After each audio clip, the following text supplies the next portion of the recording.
Episode 193 von win2day, Hockey, O'Clock. Csanád Erdély, Stürmer, Fehérvár, AV19. Is this the best Hungarian core Fehérvár AV19 has ever had in its history? Yes, I think so. And I strongly believe that because if you look at the national team rosters, I would say we had 12 to 14 guys participating in the World Championship last couple of seasons from the team, from the club. So that gives us a lot of help. And then also these guys like myself, I'm a 96, Stipschitz is a 97, and Shanduk is a 94. So all those guys, like, we are in the perfect age where we can develop and we can achieve, and this is one of the main reasons I think we were doing good. And also István Bartalis or János Harry, they're a little bit older, but they are in perfect form and then perfect age to get successful. win2day, Hockey, O'Clock. Wird's jetzt richtig hitzig. Und die Scheibe kullert über die Linie. Mittendrin statt nur der Ball. Das ist unglaublich, was die hier zelebrieren. Nice move, another nice move. Oh, it's gone. Oh, what a goal. It doesn't get any better than this. I can't believe it took 193 episodes to finally have him on win2day Hockey O'Clock. But it's happening. We've already had like a chat worth of 15 minutes. It's been too long to I finally had the chance to really catch up. I've been looking forward to this moment, to this conversation for a very long time. It's happening. It's league leading Fehérvár forwards Csanád Erdély. And Csanád, so grateful that you're jumping onto the show. Glad to have you. Thanks for having me. I know it's a long time, but finally it's happening. Yeah, we tried to do this a couple of weeks ago, but just couldn't make it happen. Now there's the unfortunate circumstance that you're injured. You told me now you got a lot of time at your hand, and of course a lot of people are wondering why can't you play at the moment. You already said it's an upper body injury. We're not going to dive into it more, but how's it been to be on the shelf while the rest of the team has been rolling? I mean, it's always tough to be injured and see the guys from the outside. But yeah, I'm actually pretty bored at home right now. I just started going back to the ring, so it's nice to join the guys again and just to see how they do. And it's amazing how they keep on rolling. And yeah, it's been a really good season so far for us. Now, the injury happened in the Graz game. Maybe if someone watched the highlights, one can tell where it might have happened. Did you immediately know that something was wrong, or with the adrenaline flowing and everything that goes into a hockey game, did you try to make it work? How exactly did it unfold? Well, for me, I was fortunate enough not having too many serious injuries. And just right away after the collision, I knew something was wrong, and I told the medical staff right away. I skated to the bench and I told the medical staff right away that I can't continue. I have to get checked out. So after, like, it was in the first shift. So after that, we went to the hospital, and from that moment, yeah, I was out, and I knew it would take a couple of weeks at least.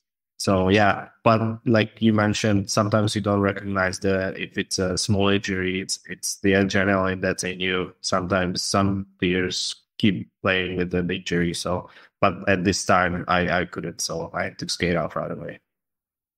Now, dealing with injury is always an interesting proposition in hockey, because there's so many different injuries that could hit you so many different ways. And yours happened indeed at a very unfortunate moment, because the team's doing so well. You individually have been doing so well. And then there's injury. And granted, we're recording this in mid-December. It's probably better to have that injury right now than it would be to suffer that in mid-March when it gets right into the deep playoff time. How did you cope with the fact that you would have to sit out a couple of games? We don't know yet how long, and obviously we're not giving away that information. But you've already missed a couple of games. You might still miss a couple more. How have you dealt with the fact that you just can't go right now? Like I said, it's tough because I haven't missed so many games in my career, and I think for hockey players, it's more the mental part that comes in after. Of course, a week or two, the pain goes away. But when you start to rehab or you go to see the physio, it's all the mental part that you're missing the road trip, you're missing the day-to-day meetings. I think that's the most painful part for a hockey player, and obviously that not being part of any wins. That gives you a big motivation when you come back. That when is it gonna happen? And you don't, but also you don't want to rush it, so you're not getting injured again. But yeah, I think it's the mental part that's the toughest. It's indeed a fine line that you have to walk, and I'll put this on the record. We've known each other for a couple of years now, and I've always been adamant about it. I've watched Fehérvár play, or I've seen him in person 3 times last year, and every time I saw him, I was like, well, this team would have been even more fun, or would be even more fun with you playing on it. You spent the year in Denmark, were highly successful there too. But during your championship run or during your finals run a couple of years ago, during many playoffs run that you enjoyed with the team, I always kept an eye out for you and what you did and how you played the game. And it's always impressed me. And again, one of my favorite players in the win2day Ice Hockey League. But if someone had never seen Csanád Erdély play hockey, how would you describe your style? It's a tough question. I don't know. It depends on what phases are you watching. Obviously, when I got into the league, 14, 15, I think I got the full season. And at that point, obviously, you're a young guy. You try to find a spot, and you play in the fourth line, and try to do that to make an easy plays and simple plays, and then slowly but surely you find a way to climb up on the ladder, and then play more, and then it comes with more success individually also. So I would say I'm not a really skilled guy. Like I can't make moves like János Háry or István Bartalis. But I'm more of a shooter. I like to shoot the puck a lot. And that's one of my advantages, I would say. And skating. And I've been skating. Usually if a forecheck comes, I'm usually the first guy to forecheck.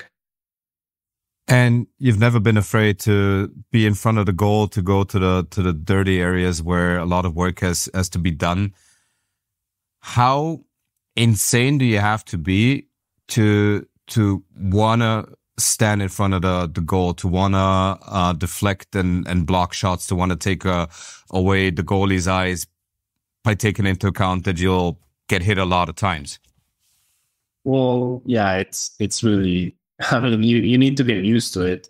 But what really helps at the beginning, obviously, when you get in as a young guy, you like get in front of the net and you see all these big D's giving a slap shot and it's your knees and you have to deflect it. It's tough, but you can actually get used to it. And if you practice it, we practice it, I think, every single day after practice, just a couple of shots how to do that. But you can get used to it, and the harder part is when there is an opponent on the ice also, and once your head all the time you're in front of the goalie. Well, that makes it a little harder, and that's where all the heat comes in front of the net. If you accidentally jump on the goalie or they push you, and that's where all the trouble starts. But honestly, I'm enjoying that, and that's the fun part. It is indeed fun watching you play hockey, and full disclosure, again, 2 of my favorite players are indeed playing on Hydro Fehérvár AV19, you being one of it, the other one being István Terbocs. I last year talked to a good friend of mine, and I said, just watching him play is like having a brick of dynamite in your hand and just throwing it into an empty building. You don't know what's going to happen, but you damn know, or you for sure know that it's going to be fun. And that's how I always kind of enjoyed watching illustren dort, and specifically talking about you. You've been spectacular this year. You played in 20 games. You had 18 points. You're on your way to breaking career bests in points per games and everything like that. Why have things clicked so well for you? Well, first of all, before I answer this question, it's funny you brought that up, Csanád Erdély, because and this is what I always say to him before games, that you're my favorite player. Like, legit, that's what I say to him every single day or every single game. And I agree. And also that if you look at his hockey pants, he kind of looks like, his pants looks like how Rafael Rotter was using his pants. So that's a funny point of we chat about.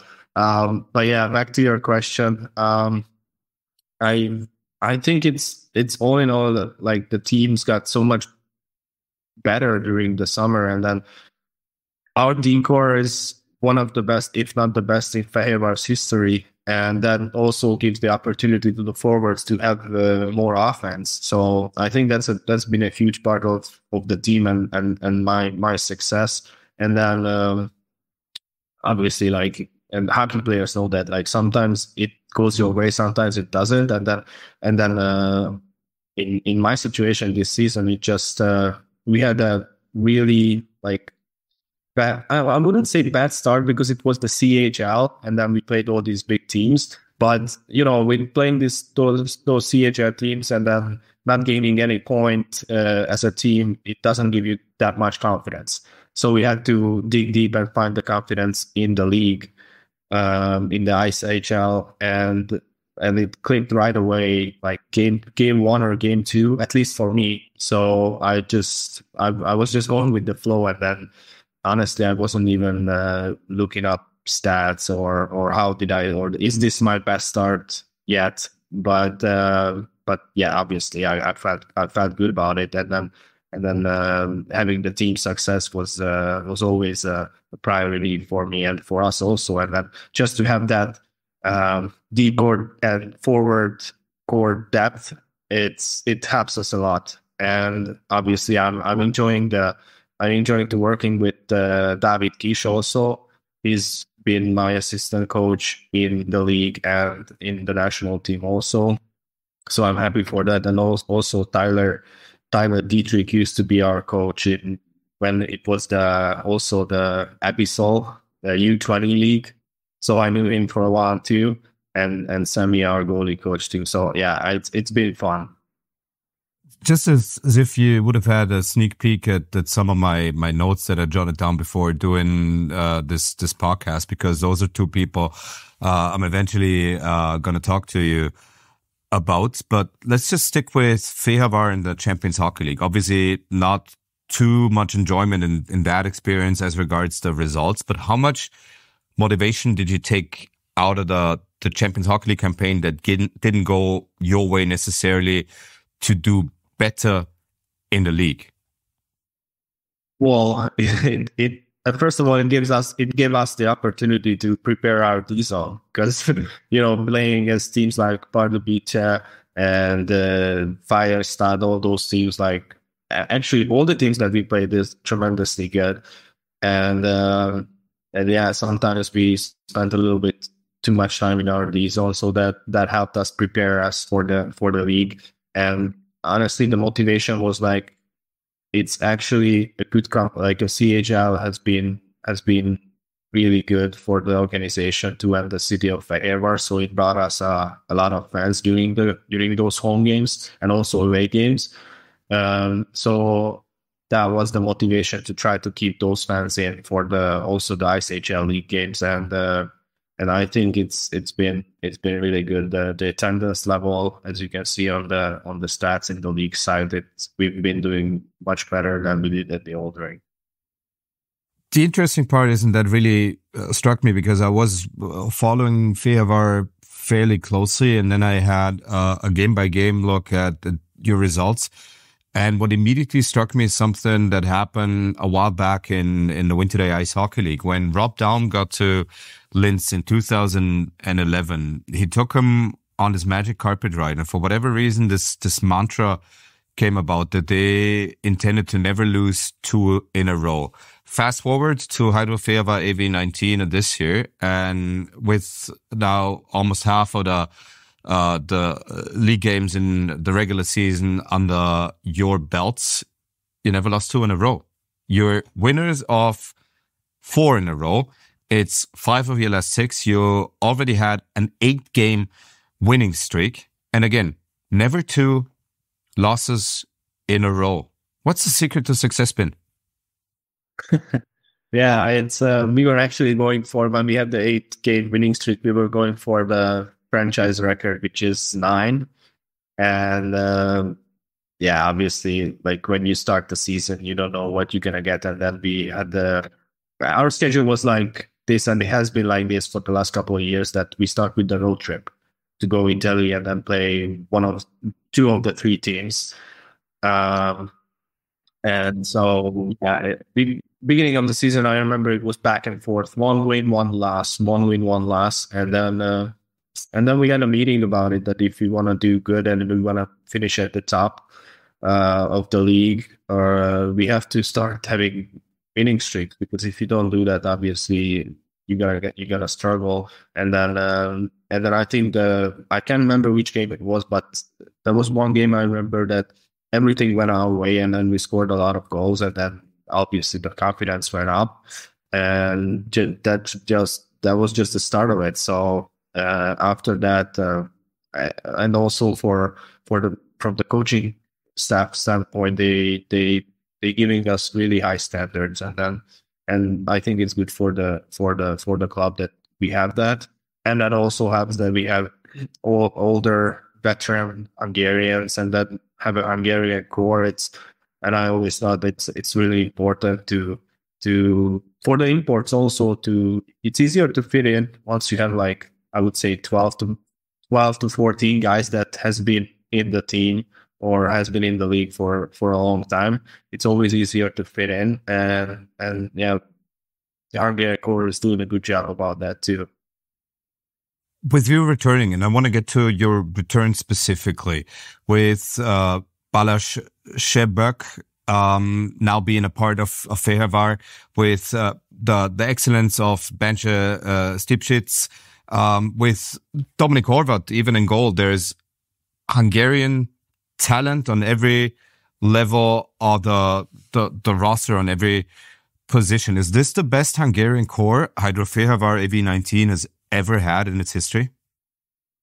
Yes, I think so. And I strongly believe that, because if you look at the national team rosters, I would say we had 12 to 14 guys participating in the World Championship last couple of seasons from the team, from the club. So that gives us a lot of help. And then also these guys like myself, I'm a 96, Stipchitz is a 97, and Sebek is a 94. So all those guys, like, we are in the perfect age where we can develop and we can achieve, and this is one of the main reasons I think we were doing good. And also István Bartalis or János Háry, they're a little bit older, but they are in perfect form and then perfect age to get successful. Yeah. How disrespectful is it of me that I haven't even mentioned the name of János Háry yet, who's, of course, again, the top scorer, who's leading the way, who's one of the key figures in Fehérvár franchise history, who just signed another long-term contract this off-season. When things like that happen, when franchise players are indeed rewarded with contracts that make them franchise players, what's the ripple effect within the organization? How do you look at something like that? I think it just shows that there is a mutual trust between the player and the club, and you can see that in those. If you look at the last 10 years of rosters of Fehérvár, we didn't really let a lot of Hungarians go. We try to, and the organization tried to keep them and try to develop them, even if they're younger. And obviously János is one of the best player in the league, and obviously in our team. And then he's day in, day out, he's doing his job and has a huge part of our success in the last couple of years. And just to have that in mind, that you can even in Europe and in the ICHL, like how much the ICHL developed last couple of years. Like 10 years ago, you couldn't even imagine having a 5-year or 6-year contracts or something like that. So I think in the financial standpoint, it just shows how the league got so much better. And obviously it gives a little bit of security for the players. So all in all, it's a really good situation to have here in Fehérvár and also in the league, because I know in the league there are some teams that are able to sign these longer contracts. And I'm really glad that János Hága is doing well. He was my preseason pick to be most valuable player in the league, and is right on pace and right in that conversation. Granted, there's still a lot of hockey to be played, but it doesn't look too bad. But that's the blind guy indeed finding something. Just making enough predictions that one of them eventually is gonna hit. That's been my career so far. You returned to Fehérvár this year after a year in Denmark, and we're going to talk about you being part of the Esbjerg Energy in a bit. But how was it to return to your old stomping grounds after a full year away? Well, I was telling my wife that we only went away for 1 year, and then we come back to a completely new arena. We actually moved this summer, so we live somewhere else than we did before. And then, so everything is changed in one season. And it's honestly, it felt like I was coming to a new club, but with the same faces. So it was refreshing. But how was it to move from the old Gábor Okcsay Arena to the new Alba Arena? How did that transitional process go for you? Well, it's really like, I know all the staff members and all the people who work for the club, they did a tremendous job to work just to move us over, and all the equipments and all the things that you, as a player, you don't even think about how you transfer the Zamboni. Are you bringing it on the streets, or are you taking a trailer? Like all those kind of things. So it's been a tough and quick summer. Let's just say that. But obviously the atmosphere of the old rink, it's not really replaceable, or if it is, it has to be a couple of years until the fans are settled in. Like, imagine you're going to Fehérvár games for 25 years, and all of a sudden you have a spot in the old rink, and all of a sudden you have to change a new spot. Like, for fans, it's really tough. But the city of Fehérvár and also the club were trying to manage that perfectly, that even like we have places where the drums goes and where the super fan section will be. So all these, obviously it takes time, but it helps that we are doing good actually, because it seeks people in, and then people from Budapest even come to our games. So I think we're averaging 3,300 or something like that. So I think that's really good. But yeah, it was a tough situation to move during the summer. And honestly, yes, of course you've been in the old rink when we played the finals. That's amazing atmosphere. Like, you're not gonna get another European rink where the fans are so close to the players and so impulsive and so into the game. But at some point, if the organization wants to thrive, that has to come with changes. And then we are so lucky that we get this rink, and then we can make some changes too. I've talked to people who had the chance to go to the new Alba Arena already. They really enjoyed the experience. Then again, myself being at and only having had the chance to be in at the old rink, I brought a decibel meter with me to the finals a couple of years ago, and I just couldn't believe how insanely loud this place was. And I really hope, and fingers crossed here, that a couple more fans will check out ABBA Arena, and we'll try to make it as hostile as an environment as possible for the opposing teams. And we still got a couple of months until playoff time. It looks as if you're very likely going to be part of that playoff mix, and who knows what happens if the ABBA Arena is at full capacity.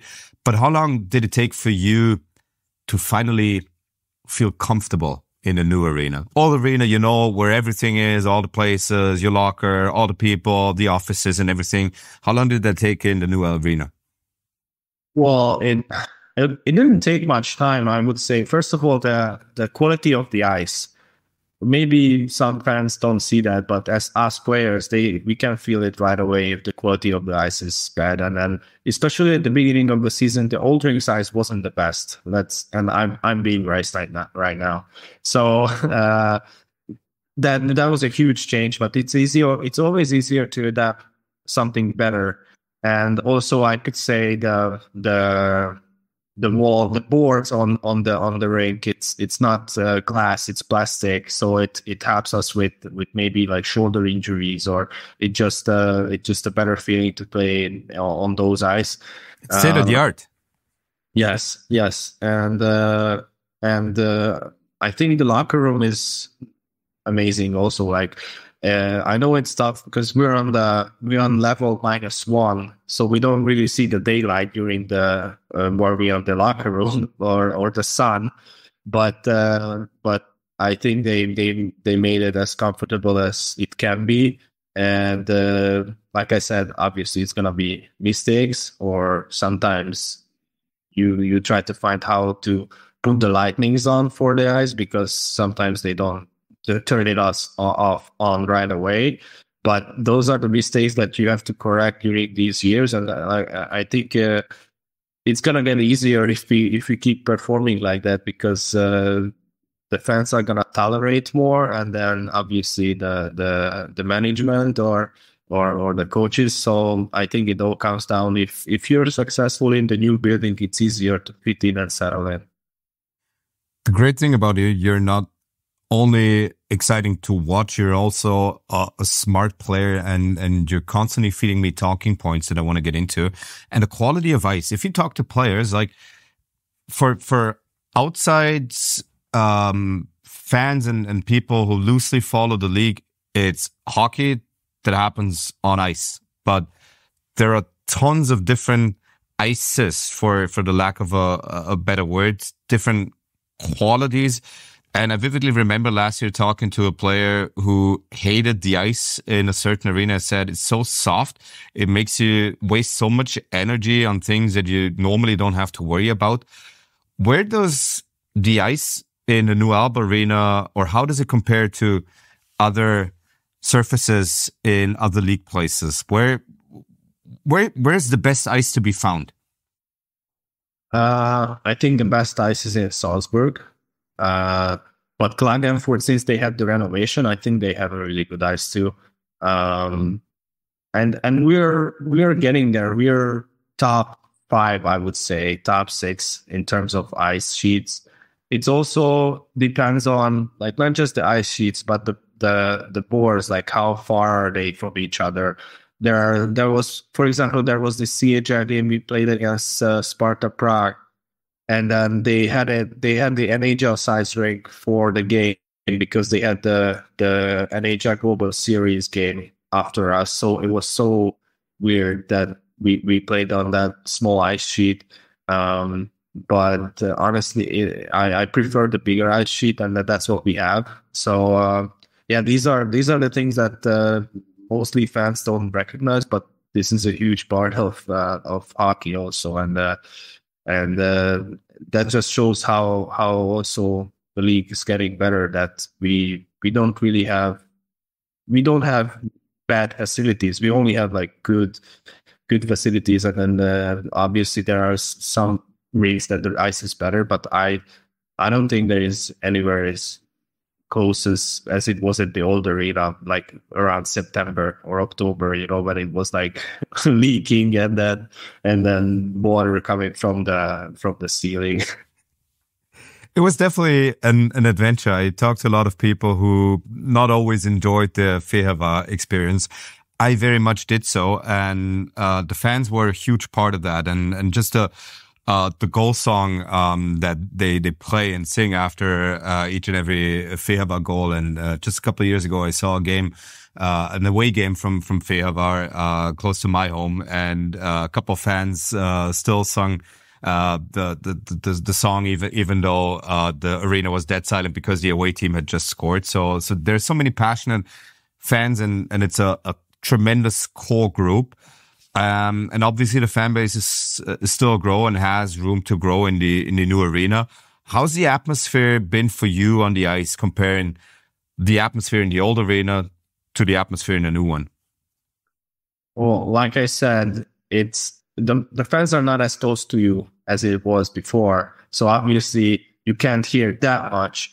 But honestly, like from the beginning of the season and right now, there is a big difference, and you can feel it already. How, like, if you take a look at our highlights, or if you take a look at the games live, you can see that the fans, the drums are behind the away team net. So, and then slowly but surely, a lot of more and more fans goes in there, because you can't sit there, you have to stand there. And some people get used to standing for the whole game for I don't know how many years. They just got used to it, and then slowly those core is getting bigger and bigger.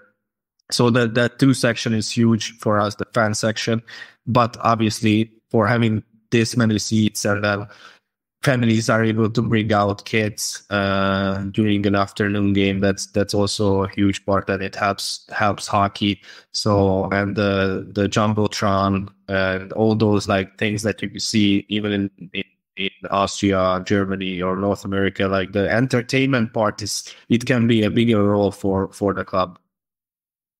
It is, again, a state-of-the-art arena, and it's got all the conveniences that people obviously are looking for in modern day hockey. Still is a charm to old arenas and old barns, so I'll definitely miss the old arena. Still very much looking forward to eventually getting to the new one. When you returned, was there a moment, was there maybe a game, a sequence where you thought, now I'm back in Fehérvár? Well, it wasn't even a game. It was the first meeting we had in this season, and then I'm looking around and I see all these faces that I know from the national team or from Fehérvár, and then just to see that in, and then and see that moment that okay, I see my childhood friends, my good friends from the national team, guys I've been playing with forever. That's when I knew I'm back, and I'm in a good locker room.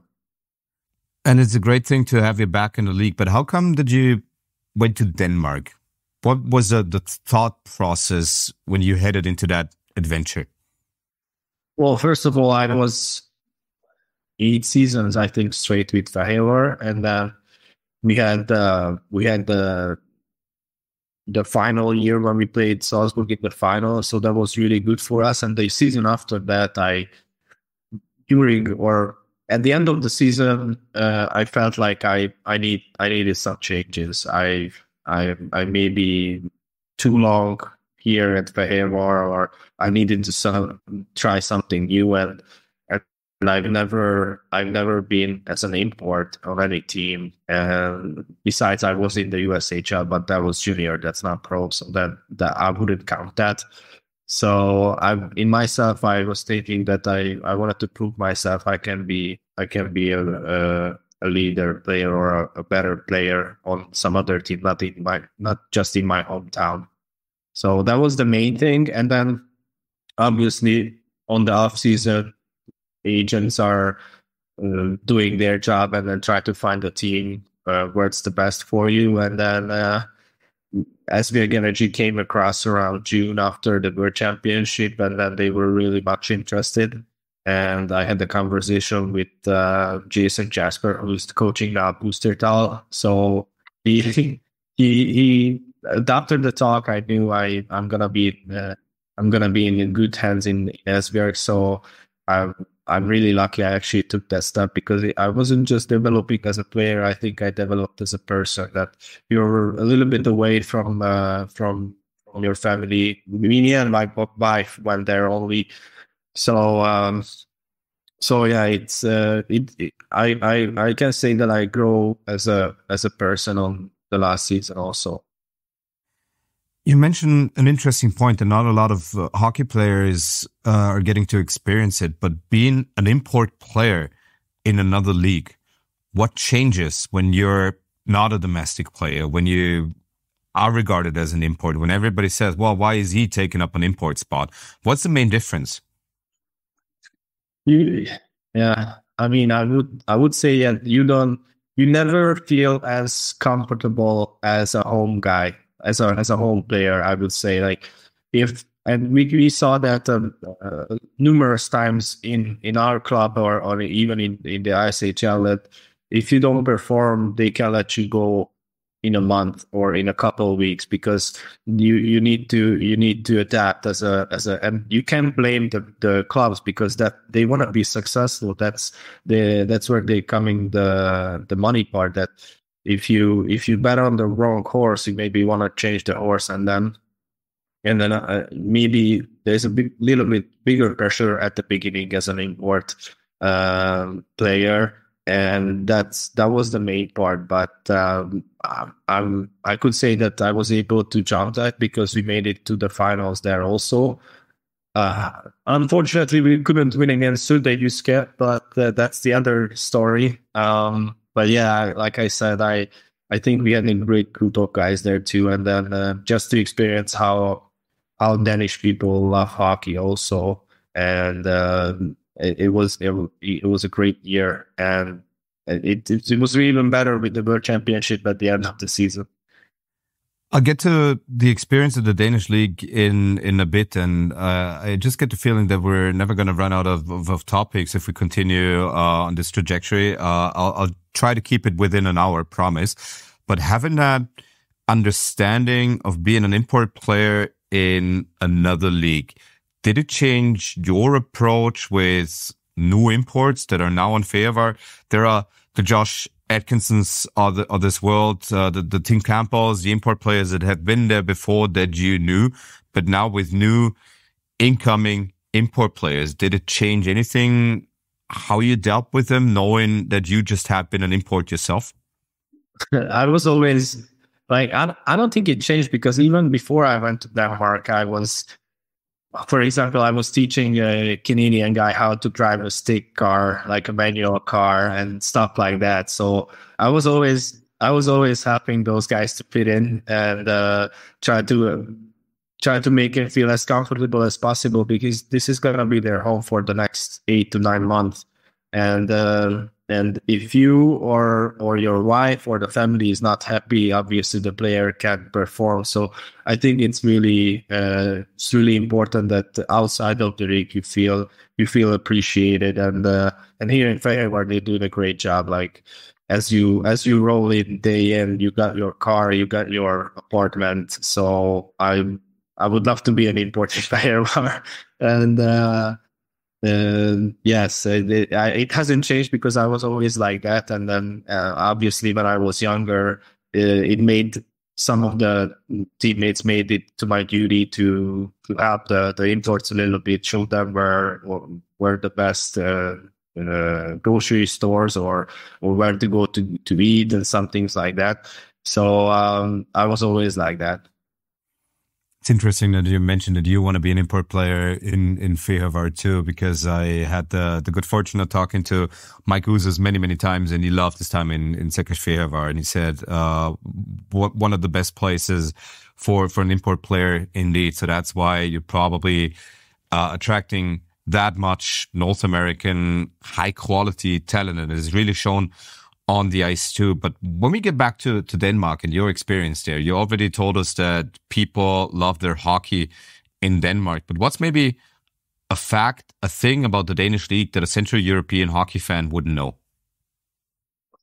Well, it's first of all, it's a smaller league than the ICHL because there is only 9 teams that competed for that 8 spot. So you would think that where's the competition in that? But there is a competition indeed because these teams have their rivals, and that obviously I played for Esbjerg, so Esbjerg had like 2-3 teams like Herning and Odense that like an hour away. So that means that it's easier to get to the fans bus to the away league. So some of those games were so intense in hockey and also in the fan standpoint that made me love the league. And I found that all the Danish players who are in their hometown team, they want to succeed for their team as much as I do to mine, to Fehérvár. So that was a common mindset in that.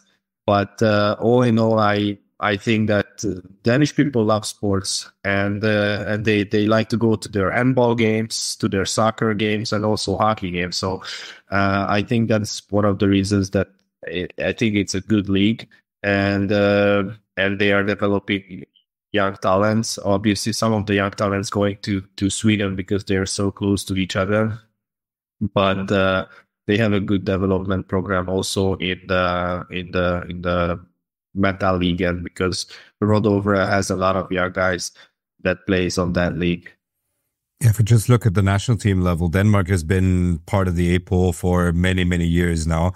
And I'm as an Austrian, you as an Hungarian, were probably watching that with a little bit of envy because they've just been that good in keeping or being part of the APOL time and time again. What's the uniquest or maybe the most Danish thing that you did when you were in Esbjerg? Obviously, like food is a big stuff when you go away. Just wanted to say eating a lot of fish or Danish sweets. Well, yeah, I like comparing the prices to Hungary to Denmark. You can't even compare because like it's so high priced over there. But I would say I eat a lot of fish, more than I do in Hungary, and I don't know. This is the thing. Even if you go to a Lidl or a Hofer, they don't really have like wines or like home wines, and that was one thing that was strange. That they're more like a beer country, I would say.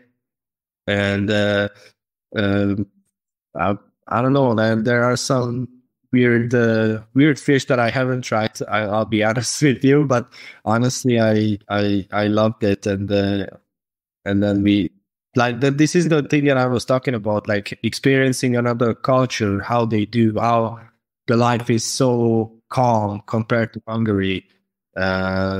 It's they have this word. It's called hygge, which is like the kind of like the lifestyle or how they live and how they approach life. It is indeed an interesting place, and you, of course, again enjoyed sportive success. And I refrain from adding salt to your wound, but a couple of years ago you came also close in the finals against Salzburg, and I'm still adamant if 3 pucks just go the other way, it's not a sweep. And we're probably looking at Game 6, Game 7 in the series. Some of the games were incredibly close, and I'm always looking back on finals game number 3 that went to second overtime, if I'm not mistaken. Yes. So it was really close, and you got a first taste of how it feels to get so close, but not taking that last step. Same thing happened last year in Denmark with another loss in the finals. What can you individually and from those teams take away to trying to get over the hump this year or next year? What are the takeaways that you yourself had from those experiences? Well, that season when we went to the final, first of all, it was a new thing that we go to the semifinals, because the first time in franchise history we did that. So it was a amazing run, and then just how we swept Pusztertal, and then we move on to Fehérvár, and then Fehérvár had a great team also, and then we managed to go Game 6 and then won that. Just the whole run was amazing, and it went by so fast that you could enjoy it obviously, but like looking back at it now, that you don't remember the pains or the injuries that you had. You just remember how good of a run it was. And then obviously it wasn't the first time we met Salzburg in the playoffs, and they always have a really competitive and strong team. And like you said, in playoffs, so all in all, it might look like, and it was a swept games, but I felt like all the games were really close, and then it wasn't like a blown out of any of the games. It was a true final, and then at that season, I think the two strongest teams met each other. So it was a great matchup. I was enjoying every second of it, even the away games, the home games, because here's the thing about fans, that we have Hungarian fans everywhere we go in Austria, because there are so many people working in Austria that maybe 90% of the hotels that we stay in, the staff mostly Hungarian, and then it's just so nice to have all those fans coming to our games. And so obviously back and forth, the Salzburg fans and the Hungarian fans, the Fehérvár fans were chanting, and I just remember the goosebumps on me, and the game 2 at home, or those are the experience and that you take away with you after your career. I'll get to Salzburg, who are now champions 3 times in a row at the very end of our conversation. But I want to get to 2 or 3 people that really shaped this Fehérvár organization as it stands right now. And it coincides with your return. You've known David Kiss for a very long time. But when you got back, it was your first time too that within club hockey you had a Hungarian head coach. How did you follow his ascension to the very top of the organization, and how is it to be playing on a team where he's the head coach? Well, I think David was also like a part of a development program in Fehérvár, because he started, after he ended his hockey career, he started right away with us when we were U20s. So he was an assistant coach there, got a lot of experience from or feedbacks from Tyler Dietrich. It's funny enough, now switching spots. Now he's the head coach and Tyler Dietrich is the assistant coach. Anyway, yes. So after that, a couple of seasons, he managed to get the head coach position as a U18 coach, and then went to U20 a couple of years ago, or after that season, and then the farm team, who played in the Erste Liga, the Hungarian first league. And a couple of years ago, he came to us as an assistant coach. So all these years, he was able to develop himself as a coach, and I think he did a great job. And I think that him getting the assistant coach job here a couple of years ago at the big team was also helping him a lot, because he was coaching under really good coaches that were head coaches, and then could take notes from them what to do right and what's not to do right. And then with all those experience, he formed his coaching philosophy, and I think that's why it makes him successful. And by saying that, it also helps that he knows the team, half of the team or 60% of the team, since we were 17, 16 years old. So that those are the trust and those are the trusts, I would say, that you can't really get it anywhere else. And as a Hungarian, obviously, I'm really happy that we have a Hungarian coach, and I hope it's going to stay for a very long time. Our country is very much the same. We've haven't had an Austrian head coach on an Austrian team for a very long time. I think it took 15, 16 years to eventually get a full-time head coach again. Same with Fehérvár AV19, but under David Kish, the team has never looked back. What's the one thing that you cherish the most about him that maybe makes it easier to work with him as a head coach than it was with other head coaches? Well, first of all, I think the language barrier. Obviously, I can say a lot of things in English, and I'm working on my English all the time. But it's the best that if it's not the same as talking to your mother language. It's you can rephrase yourself, or you can say things a little bit in another dimension like you would in English, where you simplify it a little bit. So that helps a lot, and then I think that he got to work with Tyler Dietrich again. They were a really good combo back in the day. 10 years ago, I think it was that they worked together. So that's also a good thing. But answering your question, I think it is just good for Hungarian hockey in the long term that we got coaches like that at some point we can look at 2, 3, even more coaches that can take the Hungarian national team head coach job. Right now, we actually have the first main Hungarian coach also in the national team, Gergely Majoros. So we are developing in that too, and I think those look maybe baby steps, but it's for Hungarian hockey. I think it's a huge part of success, and I hope that the coaches, the younger coaches, can even have a motivation to see. I can be even a pro coach in a Hungarian pro hockey. I'm never going to get the name of your national team head coach right. I'll still try Gergely Majoros. That's perfect. Okay, not too bad. So that is indeed an interesting development. But and then also seeing that the David Kish stays on as an assistant coach for the Hungarian national team too.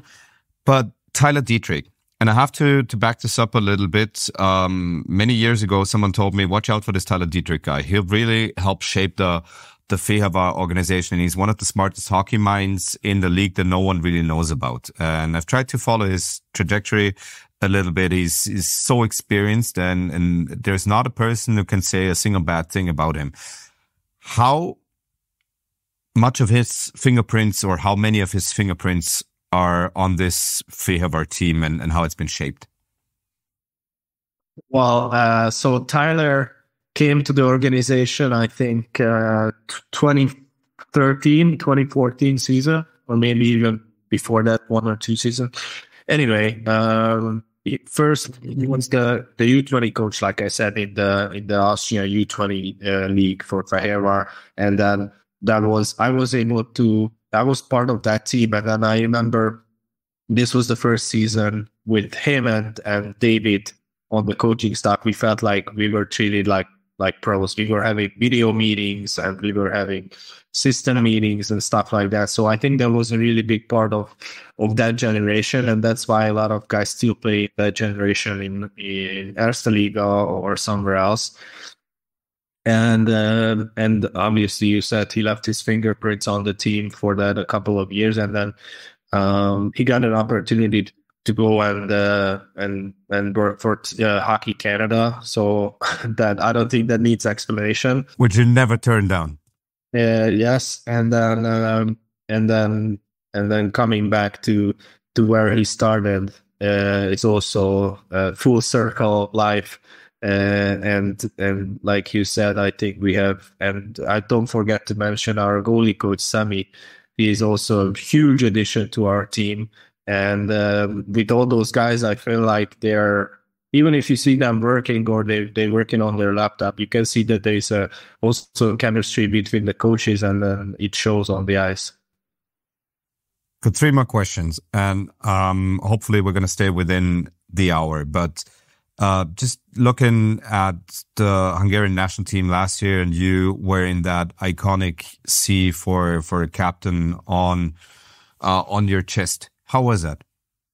It's always a proud moment. Like, yeah, obviously I was growing up watching the national team making the first debut in the A pool in 2009 in where was this, in Zurich, and then being part of the second promotion in Krakow, and just having those steps and now wearing that C is obviously means a lot to me, more than any other. Like, I would say the smaller countries, it is, I feel like you would be more proud, even Austrians too. I think maybe an Austrian is more proud to be wear the C of the national team players than any other countries, and just to have that, having that generation that I grew up with, from starting in 92 until like 98, we are the core group of guys that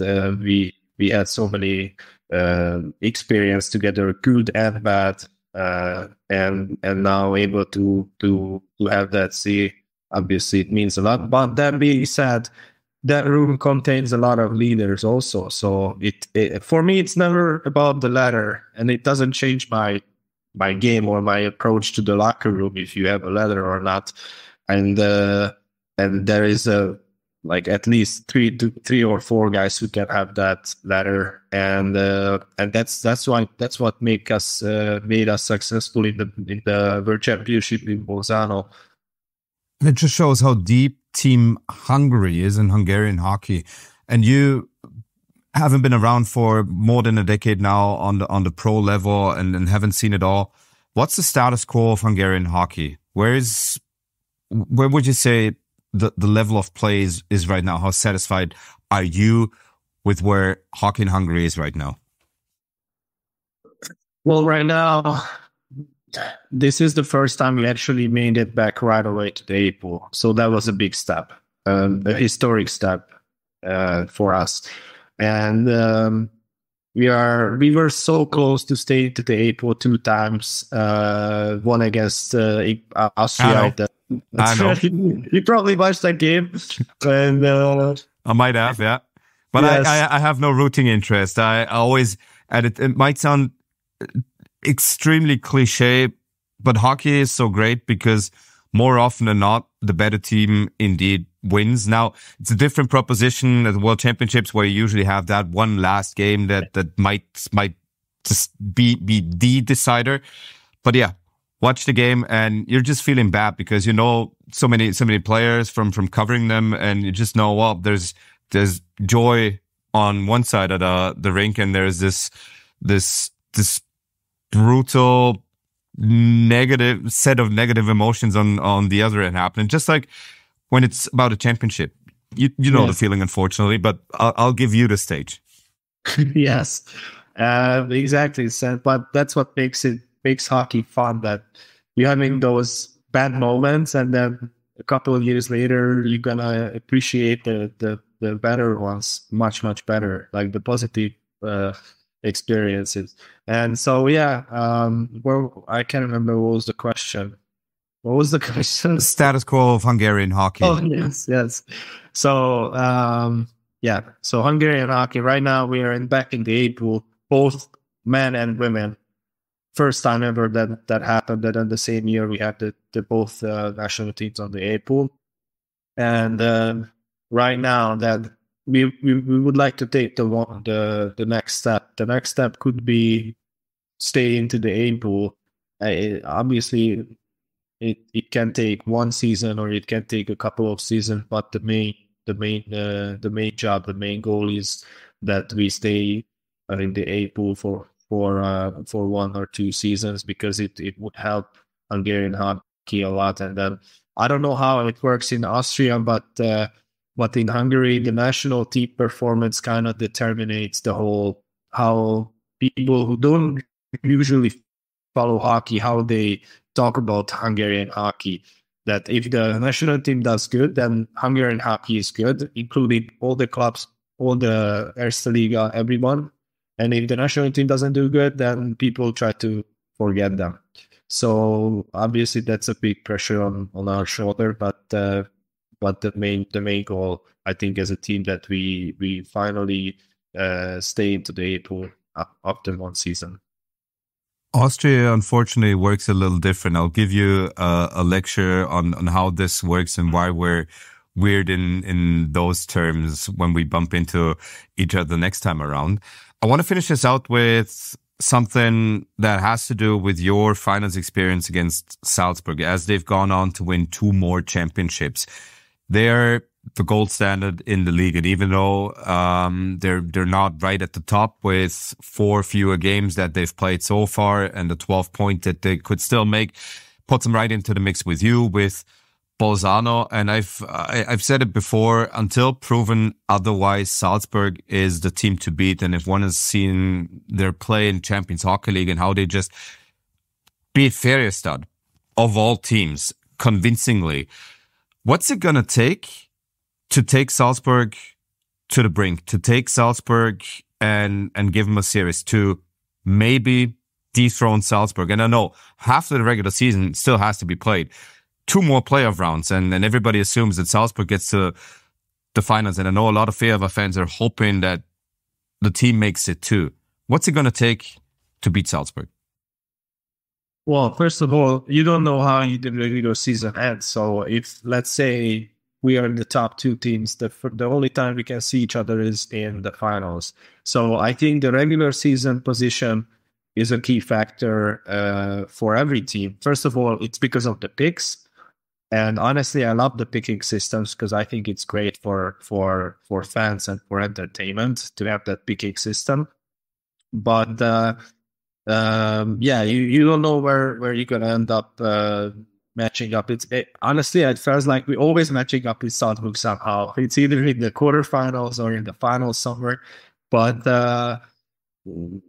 I think the last season they hired the new coach. No, if I'm correct, and after that I think they were developing a lot also, but they were always have these principles that they follow and that have high standards on the ice. That at least that's how I felt when we played them, and it comes down to the tiny details that if you do those right, you're able to beat any team in the league. And then, of course, in the CHL they're doing great, and that's also good for the league that the ICHL representing the Salzburg representing the ICHL. So honestly, I'm gonna answer this question when we come to that we play in the final. Just give you one thing. I had a look at the regular season and the schedule as it stands right now. Last game of the regular season, we'll have Fehérvár hosting Salzburg, and I just hope that it's going to be for the number 1 seed. But again, a lot of hockey still has to be played. You have to get back onto the ice. Really looking forward to seeing you again, wishing you a speedy recovery. And first and foremost, thank you so much for doing this. Tremendously enjoyed talking hockey with you. Hope it's not going to be the last time that we do have the good fortune of doing this. Thanks for having me, and I'm really looking forward for next meeting also. And you're more than welcome in Fehérvár to see our new ring. win2day Hockey Talk. Kurz durchatmen bei diesem Wahnsinn, und das ging rasend schnell. Der Traum vom Finale ist erfüllt. Mittendrin stand nur der Ball. Fans stimmungsvoll und hoffnungsfroh. Nice move, another nice